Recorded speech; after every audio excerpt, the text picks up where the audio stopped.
dufashe twongere dushimire Imana tuyikomera amashyi.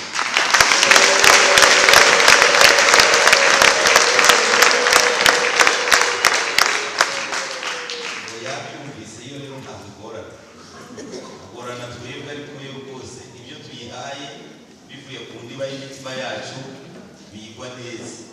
Asoma ijambo ry'Imana turabisanga mu gitabo cy'Abami ba kabiri ibice 4 turasoma umurongo wa mbere tugere kuri uwo murongo wa 4 hanyuma dusome n'umurongo nanone wa mbere w'ibice 7 hanyuma isengesho ariko aseye bravo komera Imana umugisha mwenda undi muntu uzi gusoma yihuse neza uzi gusoma neza ariko nadusomere hanyuma twihuta amasaha yo ari baragenda. Abami ba kabiri igice cya mbere ibice 4 umurongo wa mbere hanyuma turasoma n'umurongo wa mbere w'ibice 7.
Nanjye kasome hano ku bice 2 guhera umurongo wa mbere.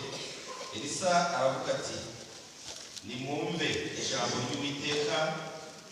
Uwiteka aravuze ngo ejo nk'iki gihe irembo ry'i Samariya indengo y'ifu izagura shekeli 1, indengo ya seyire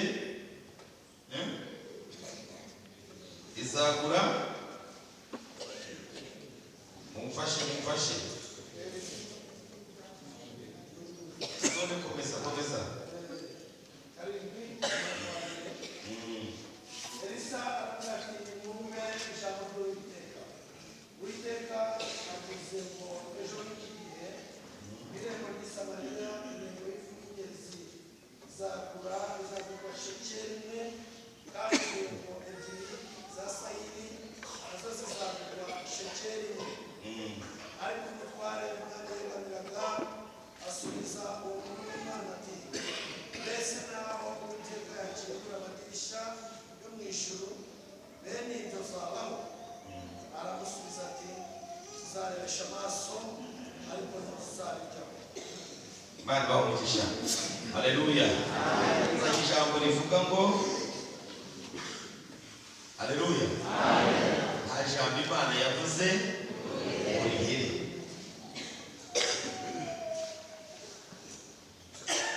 Aha dusoma ijambo rivuga ngo hari umugore umwe wo mu bahanuzi, hanyuma mu gitondo yari byamucanze ajya muri nibature, ahasanga muri iryo teraniro harimo umuhanuzi w'Imana witwa Elisa. Hanyuma rero iteraniro rirangiye aravuga ati ntabwo ngiye biriya muntu ntamuvugishije. Nuko baragendera mubwira ati rero mbabare munyumve,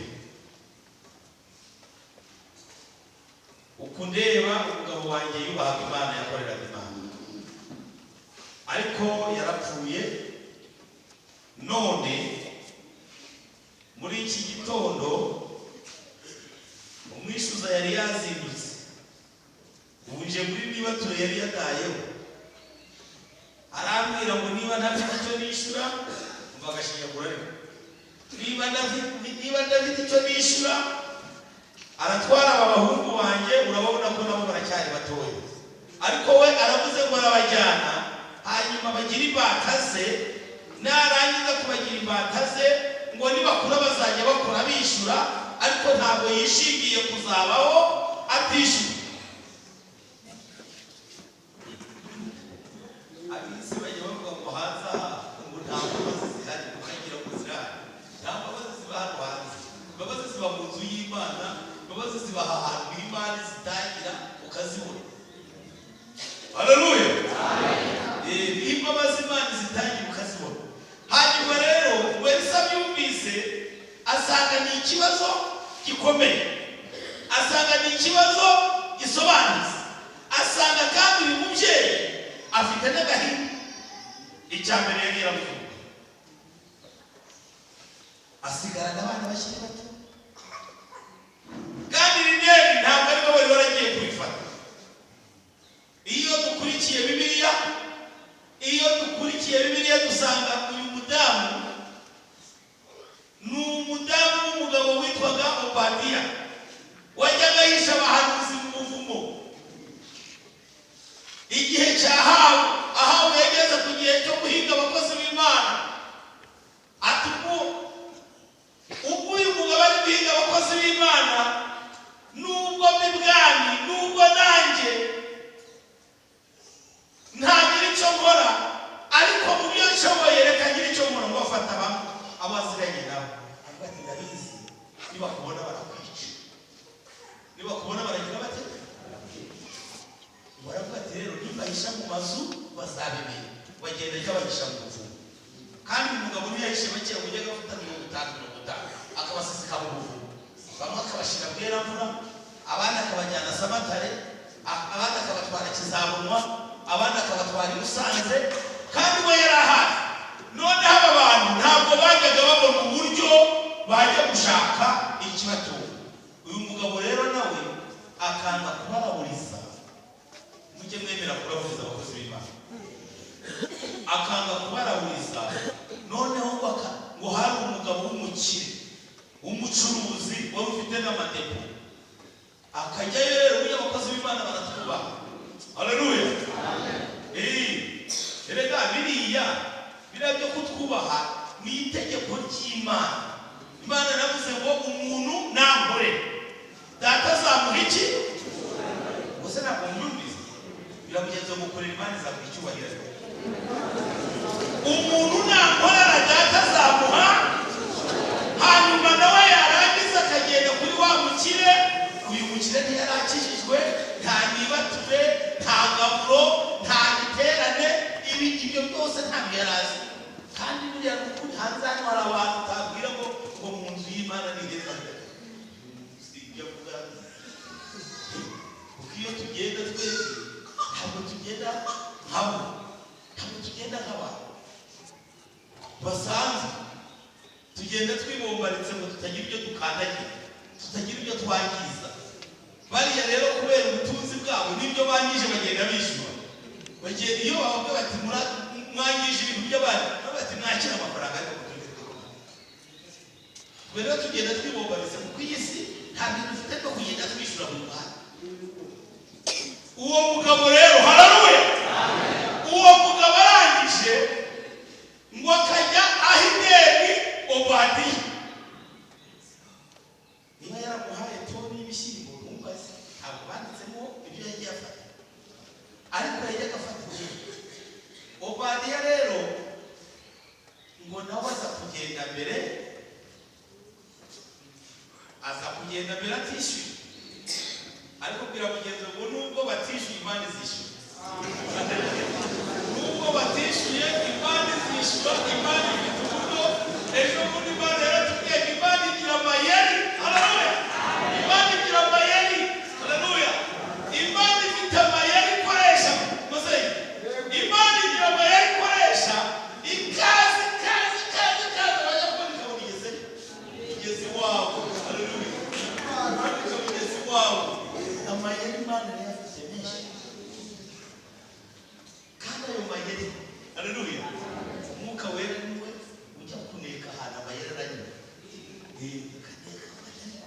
sanze muri kino gitondo harimo abantu bari gusenga ariko barayibarira, harimo abantu bari kuribaza ariko bari kureba ngo reka nikomereze ntere kugerayo. Kera twajyaga gusenga tukumva twakwigumira mu rusengero kubera ko basubira subirayo n'ubundi barambaza impamvu ye ko ntayo bisubize wakwigumira.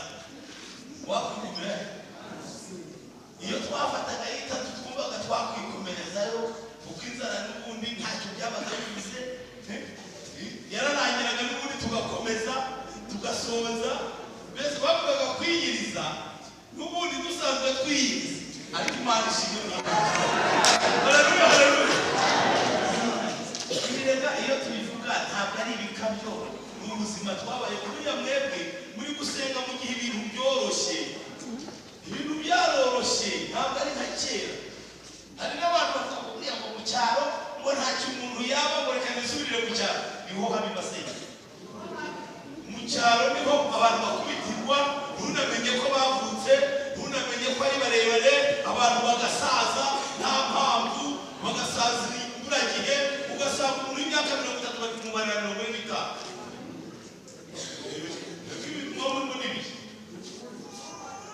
Ugasanga umwana w'umukobwa yari yaravutse ari kibonye we, yaravukiye iwabo nta kibazo, atohagiye agashaka wenyine, agahura n'umuhungu nawe byanze, bose bikamba. Umwana wa mbere hariya Imana yababwiye umugisha, uwa kabiri hariya, uwa gatatu hariya, akabasha umuntu uzasaza byari ubuzima. Ariko Imana igarutse, vuga ngo Imana igarutse, idusubiza imyaka yacu, idusubiza imyaka iyi Imana igarutse dusubiza imyaka yacu. Siko abadayimoni bagutwerera imyaka, bakubona baturaho muze ni uko utari wagera mu cyiciro cy'abasaza, baturaho tate kandi ukiri inkumi, ukikiza ko nta kuri byagenda, mbese urabihaka ukikiza ariko utari wagerayo. Uyu mugore nawe nuko byari bimumereye, bamwe bamusuhuzaga uraho kaka kandi afite abana bangahe, uraho tate kandi afite abana bangahe. Ariko ngo mu gitondo muri bakirangiye asanga Elisa amwatoma umutware wanjye ko yubahima yakoreraga Imana nawe uramuzi. Elisa asanga aramuzi, avuga ati none mugire biramugenza ngo ntabwo Imana yamukiza. Mana se yamuriki kubwira none mugire ufite iki mu rugo se? Ufite utubuta duki. Haleluya. Ukiza mu nzu y'Imana, ukiza mu nzu y'Imana hura ibikukambira ngo ndacyari mu nzu y'Imana, ndacyari mu rugo rw'Imana, hari ibyiringiro. Haleluya, hari ibyiringiro, ndacyari mu rugo rw'Imana. Ubwo nta busenti umwaka ushire, nta rubanza ufitanye n'Imana ko wabuze. Kwiba hanze hariya iyo wabuze icyumweru cya mbere, cya kabiri, cya gatatu, Satani ahita avuga ati ariko wagiye ukajya gukorera ibishike ku mutwe ntuzayabona. Ntabwo usuzumye uriya murimo, ariko mu by'ukuri usibye arimo kwikorera urutare ku mutwe. Ntabwo umukuru uriya murimo musuzuguye. Ngaho mwiba ibisheke 30 ukabitemera mu ndobo, ukajya wiga ubyikorera ukabikora hano ukabigeza Nyabugogo ukabizamukana mu ntoki. Kari akazi karoroshye. Nyamara uri mu nzu y'Imana, Imana igira aho ikaguha n'ubwenge. Haleluya.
kubera icyo murebaga ku butoni ayo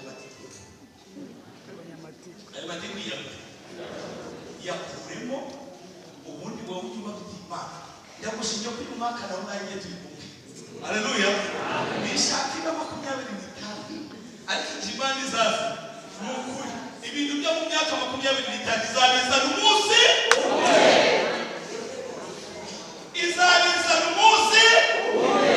kandi mubire uzasanga utatakaye. Imana zita kumva niba ngendana nabihuta n'abanyantege rero Imana igeraga nk'iriya isoza ku kibanza hano hepfo mu gakinji abo rero ntabwo biraza gushoboka ngendana n'abantu bari twitwara mu masengesho ngo ejo bundi se mubwiye turi kumwe ibyo byibure ariko reka ntabaze isi ya none kukibanza kujya muri system ikavuga ngo turagushingiye ufite 20 cyangwa n'amategeko sibyo abumvise kugira ngo wemererwe kuba mu gitabo cy'indangamirire nk'umuntu ufite responsibility sibyo ni 20 niba Imana izi ko 20 n'umuntu aba akuze haryo wohigiye waziye ubwo Imana nanone kureba ugiye wazi Imana nanone kureba kukuza iraguha ibintu utari wabana kumenya ngo utarazana kumenya ngo uzagera ku rwego rwo gufata irangamimerere ryako wese irabimuha hanyuma bigendere yabyapfa ubusa iyo rero kubaga iratinze ubyihoreye. Haleluya. Ariko nta jambo Imana yavuze ngo rigira rike ngo Elisa amubwira ati fata utuvuta unyanyagize numara kunyanyagizamo hanyuma ufate abana bawe ujye mu nzu ukinge kandi rero ngo ntutire biki aka kantu gashaka kugatinda amasenga ntutire aka kantu ndakavugaho umuhamuzi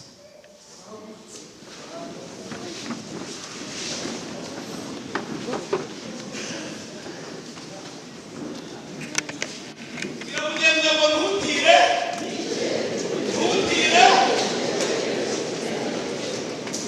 oya mubwira ngo ntutire. Haleluya. Asayite ntutire biki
Haleluya.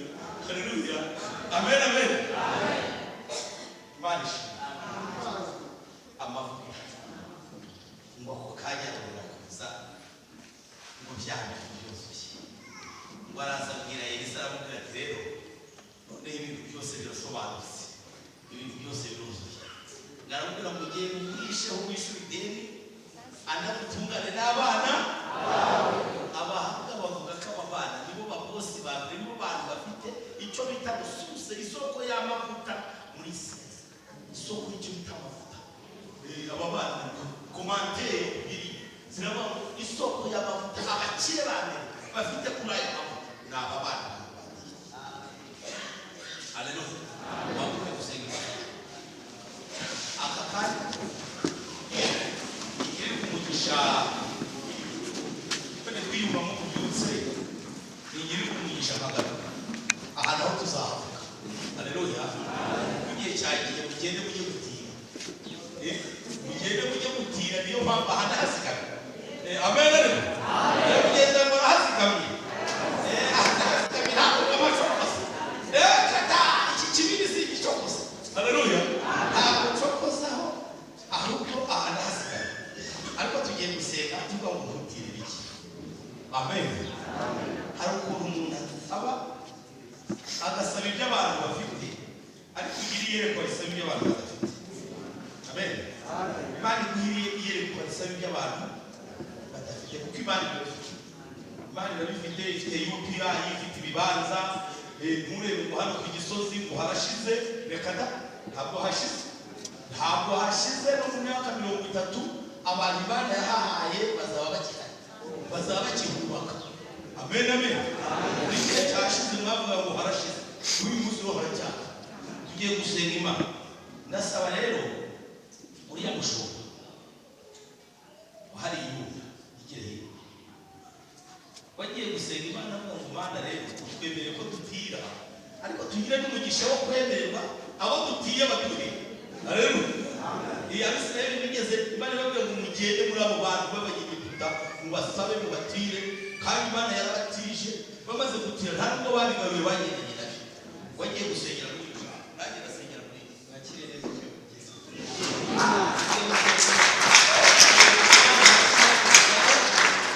ariko ngo mu gicuku cyane no iteka ritanga. Haleluya. Imana yacu tugiye gusenga. Mbona rero no gushimira Imana barawuze muri isi yashize karuma ariko ndashimira Imana yagize. Mana turagushimira